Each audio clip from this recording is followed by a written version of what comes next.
Westworld is HBO's latest flagship show and is based off of a film from 1973 starring Yul Brynner.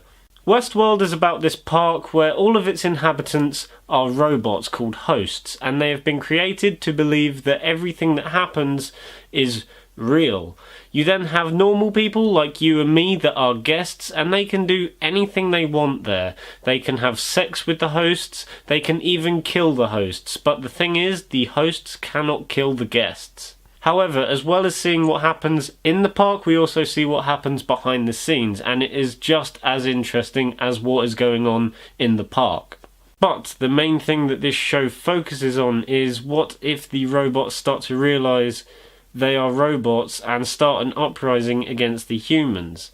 The show doesn't particularly focus on that, it focuses more on how we get to that. We know that the robots resisting against the humans is eventually going to happen, it's just how we get from point A to point B that is the most interesting thing, and is the thing that drives this show. So, what did I think of Westworld? Where the fuck do I start? First of all, the acting in this show is great all round. There is not a single bad performance at all. You have two hosts, played by James Marsden and Evan Rachel Wood, called Dolores and Teddy, and they are probably the most interesting hosts in the show, but they are the two hosts that we are shown the most of out of any of them in the park. And they give brilliant performances. The only other host in the show that is given just as much screen time as Dolores and Teddy is probably Thandie Newton's character, and I thought she was really good in this show as well.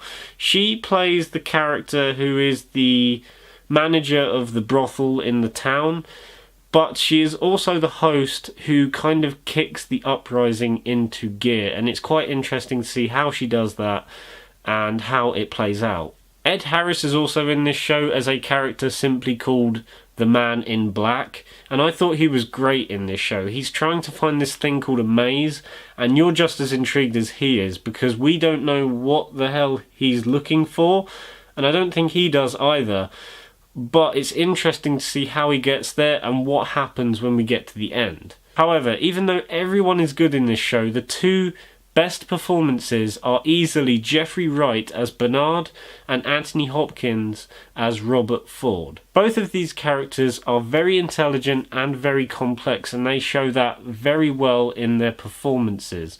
They also have darker sides to them that you never saw coming, and I was on board throughout the whole thing, and I just wanted to see whatever they did next. The cinematography is easily some of the best I've seen in a TV show all year. You can see that this was a very expensive show and that the money went to very good use with the shots, where they filmed, and also the special effects. The soundtrack I also thought was incredible. It's done by a guy called Ramin Djawadi, and the way he makes these epic old-timey score just really works for the show. And he also manages to sneak some classic rock songs in there as well.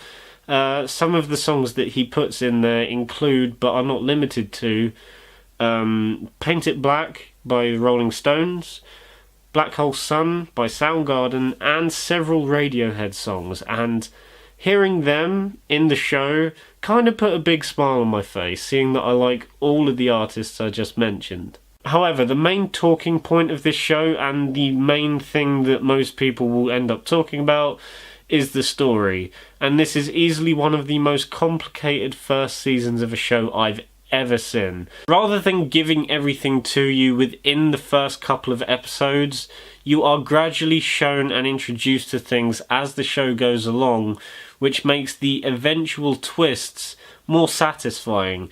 And I have to admit, from episode 7 onwards, there are a lot of revelations and twists. Like, when the twist happens in episode 7, and you will know it when you see it, everything starts to make a bit more sense, but then another one happens in the next episode, and then another, and then another, and they all make sense. None of them feel out of place, they all perfectly make sense. And this links back to a point I was making just a minute ago, whereby everything is revealed gradually.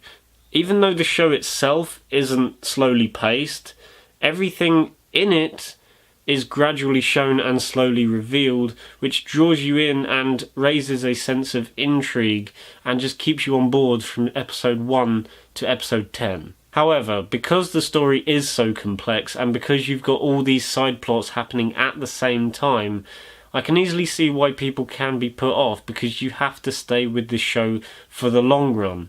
The show doesn't give you everything on a plate. You have to stay with it to fully understand it. Because I remember when I was watching the very first episode, and by the time it was finished, I was just so confused and I had no idea what was going on. I didn't know what characters were guests and what characters were hosts, and I just needed explanations there and then.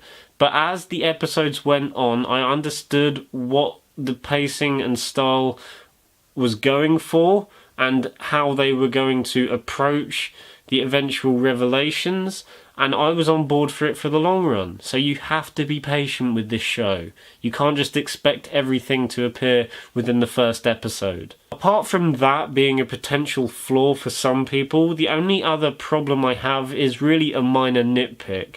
There is this one British guy in the show that is concentrated on in the behind the scenes part of the show, and I can't remember the character's name or the guy who plays him, but he is the typical annoying, cocky British guy. He is very annoying, and whenever he shows up in the first several episodes, he really got on my nerves. However, as the series progressed, he wasn't in the show that much, and actually by the end of the show, he actually may end up having a very important role in future seasons. So if he manages to make his character a lot more subtle, which he ended up doing in the later episodes, then I could be on board with his character.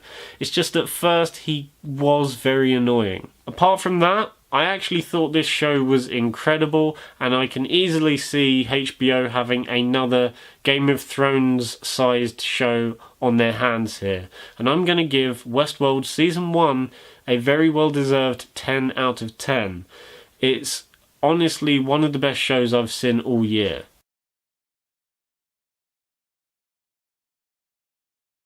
So guys, that was my review for Westworld Season 1. I will have reviews for Rogue One, A Star Wars Story, The Neon Demon and Sing Street coming very, very soon. I hope you guys are looking forward to that. And before I end this video, I have something cool to tell you guys that I think you may enjoy. As I presume most of you know, I made a short film earlier this year called Easy Targets. I'm very proud of it. I know it's not perfect, but I am still very proud of it. And earlier today, a very cool YouTuber called Corey's Reviews reviewed the movie. I'm very humbled because it's the first time anything I've ever made has been reviewed in that way, and I'm very grateful for Corey for reviewing it. So yeah, definitely check that video out, guys. I took on board every single thing Corey said about the short film, and I pretty much agree with everything he said about the short film. The link for that video will be in the description below, and if you haven't actually seen Easy Targets yet, which I don't know why you wouldn't have, I will leave that in a link in the description below as well, so you have a bit of prior knowledge going into that review. Anyway guys, that's it for today, and I will see you in the next one. Bye.